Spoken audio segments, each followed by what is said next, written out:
ती कोणाचं तरी स्वप्न होती की कोणाच्या तरी स्वप्नांचा गाव होता, की ती केवळ एक स्त्री होती की ती कोणाची तरी मुलगी होती? काय दोष होता त्या मुलीचा?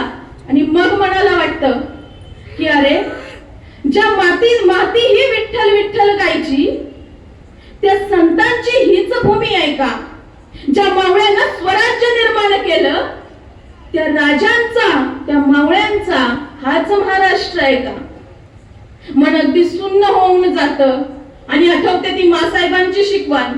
मासाहेब सांगायच्या, शिवबा, शिवबा, जर स्त्रीवर कुणी वाकडी नजर टाकली अथवा तिची छेड काढली ना शिवबा, शिवबा, खळदोळे करून टाका त्यांची शिवबा. परस्त्री माते समान या विचारांना जागणारा माझा राजा होता. त्या राजाच्या आम्ही मावळ्या आहोत. आणि मग हा प्रकार, असे दिवस आमच्या मुलींना, माय भगिनींना का पाहावे लागतात? खरं तर मला वाटतं हे स्वराज्य आहे, हे स्वराज्य आहे. आणि या